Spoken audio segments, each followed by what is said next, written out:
Steve കാർട്ടറിന് 4 വയസ്സുള്ളപ്പോഴാണ് ഹവായിലെ ഒരു ഓർഫനേജിൽ നിന്ന് അവന്റെ മാതാപിതാക്കൾ അവനെ ദത്തെടുത്തത്.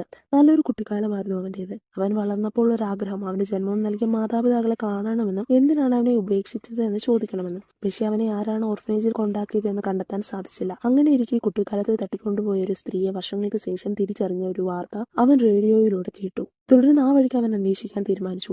കാണാതായ കുട്ടികളുടെ ഫോട്ടോകളും വിവരങ്ങളും ഉള്ള ഒരു വെബ്സൈറ്റിൽ നോക്കിയപ്പോൾ അവനെ പോലെ രൂപസാദൃശ്യമുള്ള ഒരാളുടെ ഫോട്ടോ കണ്ടെത്തി. 6 മാസം പ്രായമുള്ള മാർക്സ് എന്ന കുട്ടിയുടെ ഏജ് പ്രോഗ്രഷനിലൂടെ നിർമ്മിച്ച ഫോട്ടോയായിരുന്നു അത്. DNA ടെസ്റ്റിലൂടെ മാർക്സ് തന്നെയാണ് സ്റ്റീവ് എന്ന് കണ്ടെത്തി. തുടർന്ന് നടത്തിയ അന്വേഷണത്തിൽ 1977 മാർക്സിന്റെ അമ്മ ചാർലറ്റ് അവനെ ബുദ്ധിപൂർവ്വം ഒരു ഓർഫനേജിലാക്കി കടന്നു കളഞ്ഞതായി കണ്ടെത്തി.